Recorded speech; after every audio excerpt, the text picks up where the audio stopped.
इस दुनिया में कुछ जगहें ऐसी होती हैं जो आपको खुद बुलाती हैं। न वो रास्ते में आती हैं, न नक्शों में मिलती हैं। बस जब वक्त आता है वो सामने आ जाती हैं। खुला दरवाज़ा, अंदर अजीब सा सन्नाटा, और वो सन्नाटा जो आपको अपने अंदर खींच लेता है। ऐसी ही एक जगह पर मैं और मेरे 3 दोस्त समीर, विक्रम और अमन पहुंचे थे।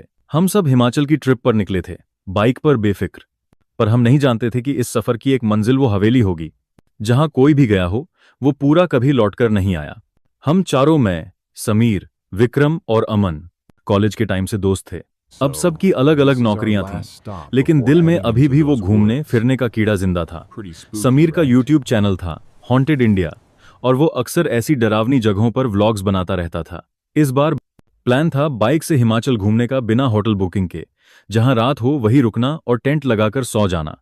यह आइडिया था समीर का कुछ अलग करने का। उसे कोई भूतिया जगह चाहिए थी ताकि वो यूट्यूब के लिए एक अच्छी वीडियो रिकॉर्ड कर पाए। अमन हमेशा से थोड़ा धार्मिक था, भूत प्रेत से डरता था, लेकिन ग्रुप का हिस्सा था तो चल पड़ा। हमने दिल्ली से निकलकर धर्मशाला होते हुए चंबा की तरफ बढ़ने का प्लान बनाया। मौसम भी अच्छा था, सब बढ़िया चल रहा था। कब दिन निकलते गए पता भी नहीं चला। तीसरे दिन शाम को एक गलत मोड़ पर जीपीएस हमें जंगल के रास्ते में ले गया। बारिश शुरू हो चुकी थी। शाम के करीब 7:30 बज रहे थे। जंगल घना हो चुका था और चारों तरफ कोहरा फैलने लगा था। हम सोच ही रहे थे कि टेंट लगाएं या कोई ढाबा ढूंढें। तभी सामने पेड़ों के बीच से एक भव्य हवेली दिखाई दी। ऊंची दीवारें, लोहे का गेट, टूटी हुई खिड़कियां, सब कुछ किसी भूतिया फिल्म जैसा लग रहा था। गेट थोड़ा सा खुला था और अंदर अंधेरा। मैंने बोला, चलो देखते हैं क्या है अंदर। अमन ने मना किया, कुछ ठीक नहीं लग रहा, हमें अंदर नहीं जाना चाहिए। समीर कैमरा निकाल चुका था। समीर ने कहा, भाई तू डरता रहे, हम चले, ये वीडियो के लिए बहुत बढ़िया जगह है। हम चारों अंदर गए और जैसे ही अंदर घुसे दरवाजा अपने आप जोर से बंद हो गया। अंदर एक अलग ही सन्नाटा था। पुरानी फर्नीचर, दीवारों पर धूल से ढकी अजीब पेंटिंग्स, टूटा झूमर जो हवा के बिना ही हिल रहा था। एक पेंटिंग सबका ध्यान खींच रही थी। एक औरत लाल साड़ी में, आंखें काली, चेहरा अधूरा। उसकी मुस्कान में कुछ ऐसा था जैसे वो हमें देख रही हो। विक्रम बोला, भाई ये जगह सच में हॉन्टेड है। तभी ऊपर की मंजिल से किसी के चलने की आवाज आई। हम सब एक दूसरे की ओर देखने लगे, लेकिन समीर कैमरा ऑन कर चुका था। वो हवेली की सभी चीजें रिकॉर्ड कर रहा था, जिससे एक अच्छा कंटेंट मिल जाए और उसके यूट्यूब पर अच्छे व्यू आए।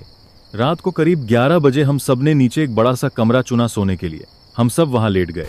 सभी ने टॉर्च रख ली और सोने की कोशिश की, लेकिन नींद किसी को नहीं आ रही थी क्योंकि सबके लिए नई जगह थी। करीब 2 बजे समीर उठा, उसे बाथरूम जाना था। मैंने देखा वो कैमरा साथ लेकर गया और फिर कुछ देर बाद समीर की एक अजीब सी चीख सुनाई दी। हम दौड़े, लेकिन बाथरूम खाली था, सिर्फ उसका कैमरा पड़ा था और स्क्रीन पर लिखा था, डोंट लुक बैक। समीर कहीं नहीं मिला। बाहर, ऊपर, तहखाने, हर जगह ढूंढा, लेकिन किसी को नहीं पता वो अचानक कहां चला गया। विक्रम को एक कमरा मिला जहां एक पुरानी अलमारी में एक डायरी थी। विक्रम ने चमड़े की डायरी खोली। धूल में लिपटे पन्नों पर फीकी स्याही से कुछ लिखा था, इस हवेली की रानी अमृता पर काले जादू का इल्जाम था। उसे जिंदा दीवार में चुनवा दिया गया। कमरे में सन्नाटा था, सिर्फ रोहित की टॉर्च की रोशनी कमरे को हल्के हल्के उजाले में रख रही थी। अमन कमरे के बाहर मुंह पर हाथ रखे खड़ा था, डर के मारे हिल भी नहीं रहा था। विक्रम ने अगला पन्ना पलटा। अब वो हर अमावस्या को लौटती है और जो भी हवेली में रात बिताता है वो उसे मिल जाता है। रोहित धीरे से बोला, मतलब हम सब। विक्रम का चेहरा सफेद पड़ चुका था, लेकिन उसके हाथ अब भी डायरी के पन्नों पर जमे थे। अमन अब भी दरवाजे पर खड़ा था, उसकी आंखें अब और ज्यादा डर से फैल चुकी थीं। तभी विक्रम के पीछे कुछ गिरा। एक पुराना मटका जोर से फर्श पर टूटा। वो झट से पलटा, टॉर्च उस कोने पर मारी, लेकिन वहां कोई नहीं था। कमरे में सन्नाटा छा गया। विक्रम ने धीरे से डायरी बंद की और अचानक उसका गला कसने लगा। वो घुटने लगा, दोनों हाथ गर्दन पर। उसके चेहरे पर दर्द और घबराहट थी। रोहित चीखा, विक्रम क्या हुआ, छोड़ो उसे।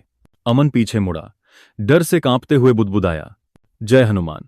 उसने घुटते घुटते अचानक जोर से चीख मारी, रोहित कोई है यहां। हम दौड़कर उसके पास पहुंचे, लेकिन विक्रम वहां नहीं था। फर्श पर डायरी पड़ी थी और पास ही मटका टूटा हुआ।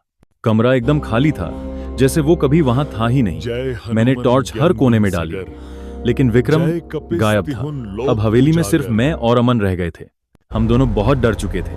मैंने कहा, बस अब यहां से निकलना है। हमने दरवाजे की तरफ भागना शुरू किया, उसी गेट की तरफ जिससे हम अंदर आए थे। लेकिन जब वहां पहुंचे, वो गेट अब दीवार बन चुका था। ठंडी चिकनी ईंटों की दीवार एकदम सीधी खड़ी थी।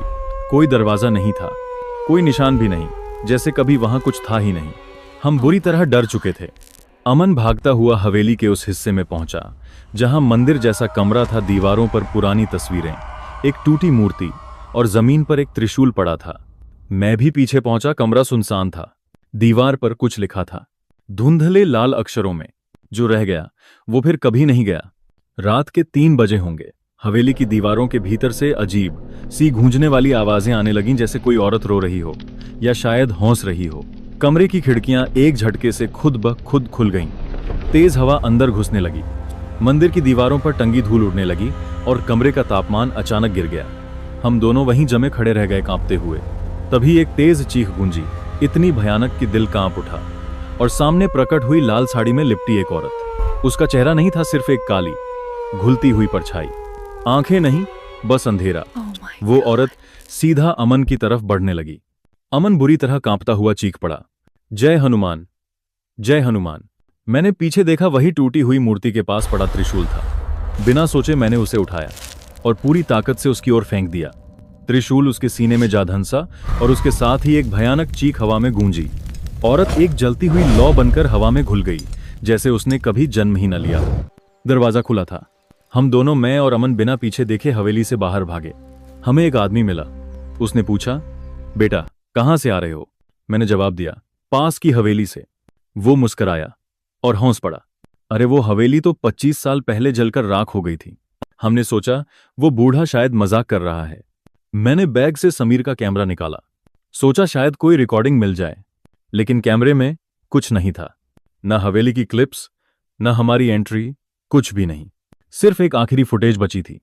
उसमें हम चारों दिख रहे थे, मैं, अमन, विक्रम और समीर। और हमारे पीछे खड़ी थी वही लाल साड़ी वाली औरत, धीरे धीरे कैमरे की तरफ देखती हुई। हमारे दोस्त कहाँ गए? ये सवाल आज भी जवाब नहीं मांगता, क्योंकि शायद वो जवाब कभी मिला ही नहीं। आज भी जब नींद में चौंक कर उठता हूं तो वो चेहरा याद आता है, मुस्कुराता हुआ, लाल साड़ी में लिपटा हुआ। उसकी आंखें जो कभी थी ही नहीं। कभी कभी लगता है, क्या मैं सच में बच गया, या फिर मैं आज भी उसी हवेली में हूं। बस अब समझ नहीं पाया, क्योंकि हवेली कभी खाली नहीं होती।